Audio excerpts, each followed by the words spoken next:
are the last pictures I took in Oxford 1 year ago.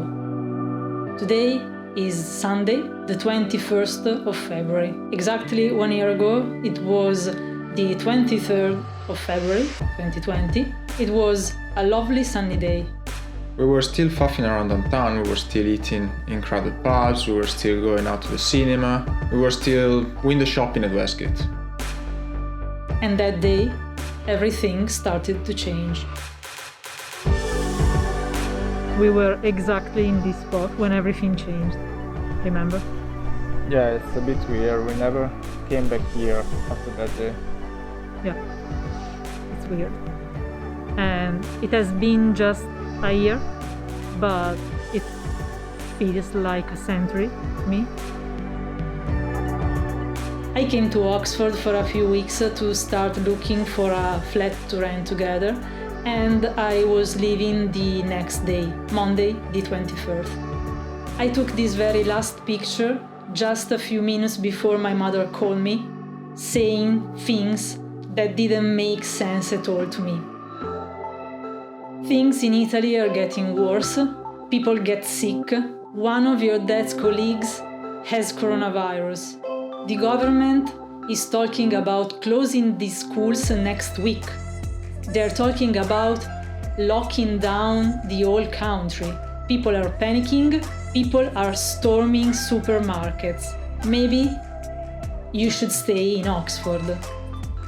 And I was like in the middle of the street. What the fuck?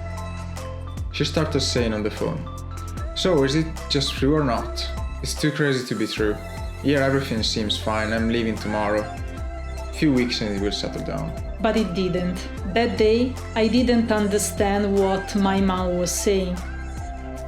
Probably I wasn't even listening, and I was completely wrong.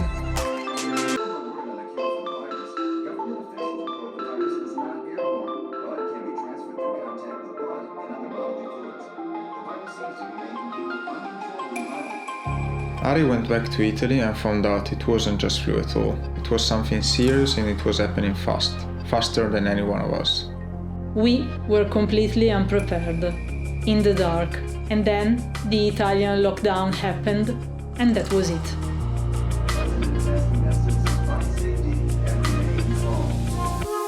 I didn't do the job for which I went back to Italy because it was in collaboration with a high school in Pavia, but schools and every other public place closed. So I basically got stuck in Italy without Dani.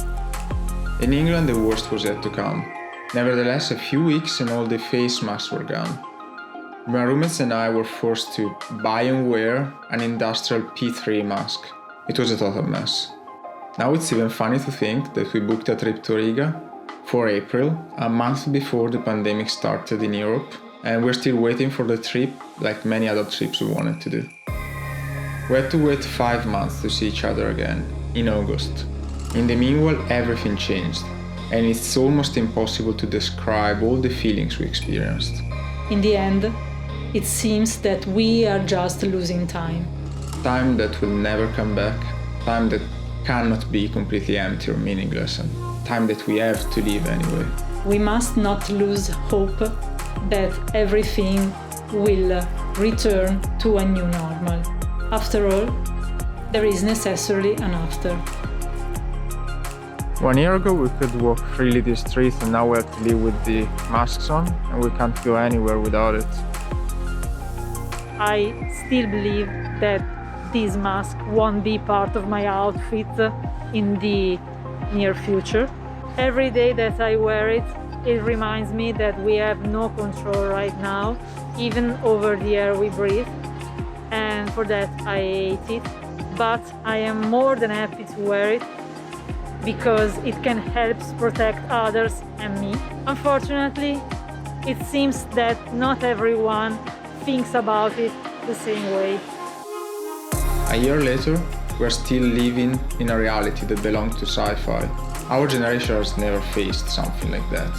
It's crazy to think all the tragedies that this virus has caused all over the world. 1 year after the beginning of this pandemic, we are starting to see a pale light at the end of the tunnel thanks to the vaccines. In Italy, the first wave, the one that no one expected, was terrible. We have friends who work in the healthcare system in Italy. It has been very hard to see them facing the sanitary emergency. We can see that this situation is wearing them. Some of them has already received the second dose of the vaccine, and it is a very big relief for us. In the end, it's all about finding something to be grateful for, today as yesterday.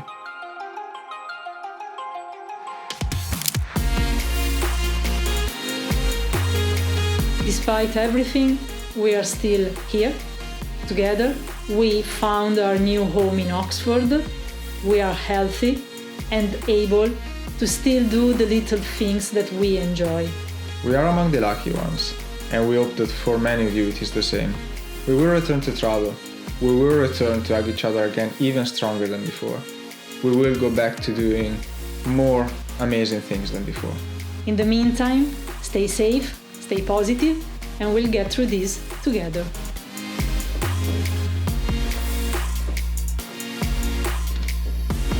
And wear the fucking mask.